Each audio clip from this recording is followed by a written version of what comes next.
اب آئیے لیلۃ القدر، انا انزلناہ فی لیلۃ القدر، اس قدر سے مراد کیا ہے؟ اس کے ضمن میں تین آراء ہیں کہ جو ملتی ہیں، دو بہت مشہور ہیں، تیسری ذرا ایک شاذ رائے ہے، لیکن یہ کہ بہرحال وہ بھی میں چاہتا ہوں کہ آپ کے علم میں آ جائے۔ قدر سے مراد ایک تو یہ ہے کہ یہ تقدیر الامور،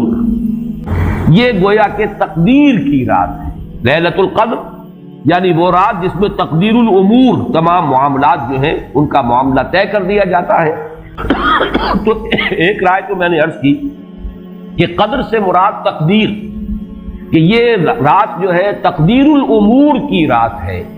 تمام جو امور ہیں ان کے مقادیر، ان کی تعیین، ان کے بارے میں اللہ تعالیٰ کے احکام جو ہے ان کا ایشو ہو جانا۔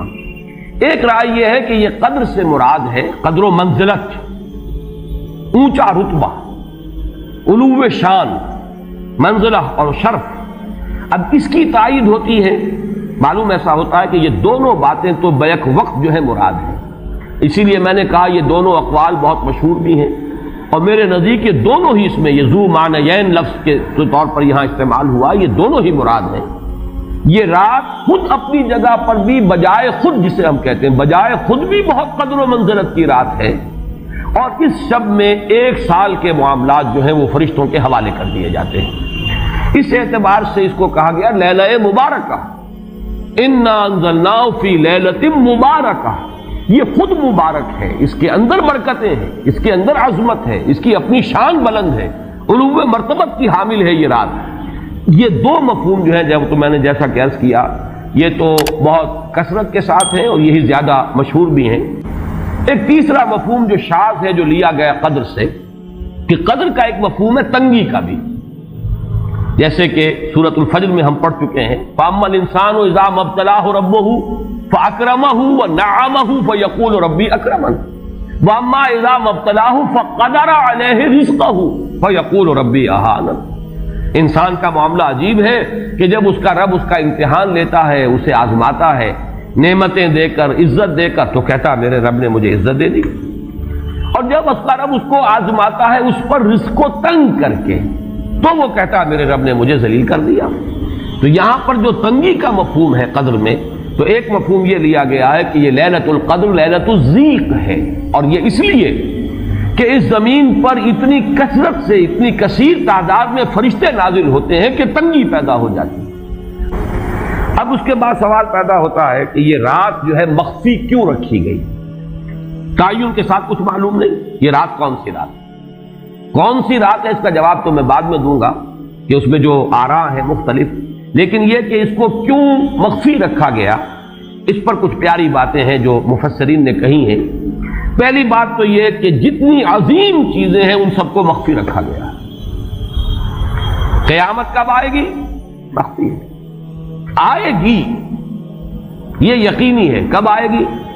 یہ تو ان امور میں سے ہے کہ جس کا علم نبی اکرم صلی اللہ علیہ وسلم کو بھی نہیں دیا گیا، جبرائیل کو بھی نہیں دیا گیا، چنانچہ حدیث جبرائیل میں واضح طور پر الفاظ موجود ہیں، وَمَا الْمَسْئُولُ عَنْهَا بِأَعْلَمَ مِنَ السَّائِلِ، کچھ معلوم نہیں، نہ سائل کو معلوم نہ مسئول کو معلوم قیامت کب آئے گی۔ اسی طرح بعض روایات میں جو آتا ہے اس میں اعظم، اللہ کا ایک نام ایسا ہے کہ اس کے واسطے سے اللہ سے جو بات مانگی جائے وہ رد نہیں ہو، لیکن وہ کون سا نہیں بتایا گیا۔ اقوال ہیں، اندازے ہیں، حی و قیوم پر زیادہ، الحی القیوم پر زیادہ لوگوں کا جو ہے وہ اجماع ہوا ہے، لیکن یہ کہ یقین سے نہیں کہہ سکتے۔ تو اسی میں اس کو بھی نوٹ کر لیجئے کہ اس کو مخفی رکھا گیا ہے لیلۃ القدر کو۔ لوگ زیادہ سے زیادہ محنت کریں، زیادہ سے زیادہ مشقت کریں، اس کے لیے جو بھی اس کی قدر و منزلت سے کسی درجے میں آگاہ ہے، وہ اگر معین ہی ہو جاتا کہ ایک شب یہ ہے تو پھر تو سب کے سب اس رات میں محنت کر لیتے، باقی راتیں جو ہیں وہ پھر سونی اور ویران گزرتی۔ لیکن یہ کہ مطلوب یہ ہے کہ زیادہ سے زیادہ راتیں آباد ہوں، زیادہ سے زیادہ راتوں میں ذکر ہو، عبادت ہو، دعا ہو، اس لیے اس کو مخفی رکھا گیا، یہ حکمت ہے۔ اس میں بھی ایک عجیب نکتہ ہے جو امام راضی رحمۃ اللہ علیہ نے بیان کیا ہے، اور حوالہ اگرچہ نہیں دیا اس حدیث کا، لیکن ایک روایت کے حوالے سے بات بیان کی ہے کہ اس کے ظاہر نہ کرنے میں بھی اللہ کی ایک شفقت اور رحمت ہے بندوں کے حق میں، اس لیے کہ اس کی قدر جتنی زیادہ ہے اتنی ہی اس کی ناقدری پر سزا ہوگی۔ اگر معلوم ہو کہ یہ شب ہے اور اس کی ناقدری کو انسان کرے تو گویا کہ پھر وہ اتنا ہی زیادہ مورد عقاب اور مورد سزا بن جائے گا۔ اس کے لیے ایک بڑا پیارا واقعہ نقل کیا امام راضی نے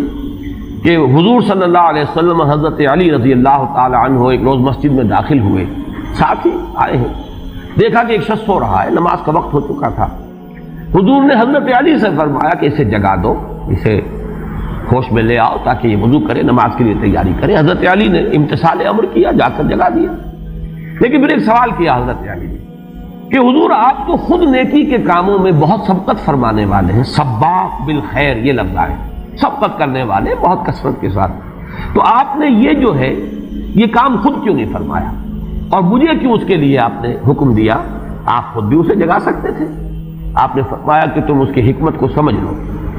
میرے جگانے پر اگر وہ نہ جاگتا اور انکار کر دیتا تو کفر ہو جاتا اس کے حق میں، اور تمہارے جگانے پر اگر کوئی تساہل سے بھی وہ کام لیتا تو وہ کفر نہ ہوتا۔ تو یہ ایک فرق ہے کہ اللہ تعالیٰ کی طرف سے ایک شفقت ہے کہ حضور صلی اللہ علیہ وسلم جگاتے اور کسی درجے میں وہ انکار کر دیتا۔ کبھی ایسا بھی ہوتا آدمی نیند میں ہے اور وہ کہتا جاؤ جاؤ مجھے آرام کرنے دو، تو اگر میرے ساتھ یہ معاملہ ہوتا تو وہ کفر کے درجے کو پہنچ جاتی بات، لیکن اگر تمہارے ساتھ یہ معاملہ ہو بھی جاتا تو اس درجے شدید نہ ہوتا۔ تو گویا کہ حضور نے اس شخص پر شفقت کے اعتبار سے یہ شکل اختیار کی کہ خود نہیں جگایا، بلکہ یہ کہ حضرت علی رضی اللہ تعالیٰ عنہ کو حکم دیا کہ اسے جگا دو۔ تو یہ نقطہ کہ لیلۃ القدر کے اخفاء میں یہ بات بھی ہے کہ اگر اس کو عیا کر دیا جاتا، معین کر دیا جاتا، تو پھر جو لوگ اس سے غافل رہتے پھر وہ بہت سخت ناقدری کا ارتکاب کرتے اور بڑی سزا کے مستوجب ہو جاتے۔ اب آپ چھٹی بحث ہے کہ وہ رات کون سی ہے۔ اجماع ہے کہ یہ رمضان مبارک ہی کی ایک شب، لیکن رمضان مبارک کی کون سی شب ہے اس پر بعض مفسرین نے تو لکھا ہے کہ 40 قول ہیں۔ چنانچہ صاحب تفسیر مظہری قاضی ثناء اللہ پانی پتی نے، میں نے وہ تفصیل تو نہیں پڑھی، کہ 40 قول نقل، لیکن امام راضی نے جو 9 قول نقل کیے ہیں وہ میں تیزی کے ساتھ آپ کو سنا دیتا ہوں۔ ابن رزین رحمہ اللہ کا قول یہ ہے کہ رمضان کی پہلی شب ہے۔ حضرت حسن بصری رحمت اللہ علیہ یہ ہے تابعین میں سے، اس لیے میں رضی اللہ عنہ نہیں کہہ رہا، رحمت اللہ علیہ۔ حضرت حسن بصری رحمت اللہ علیہ کی رائے ہے کہ یہ 17ویں شب ہے، یعنی وہ شب کہ پھر جس کے اگلے دن جو ہے وہ غزوہ بدر ہوا ہے، یوم الفرقان۔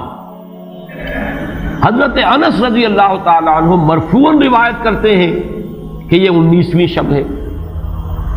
محمد بن اسحاق جو بہت بڑے سیرت نگار ہیں حضور کے، ان کا قول ہے کہ یہ 21ویں شب ہے۔ حضرت عبداللہ ابن عباس رضی اللہ تعالی عنہما سے قول جو ہے مروی ہے کہ یہ 23ویں شب ہے۔ حضرت عبداللہ ابن مسعود رضی اللہ تعالی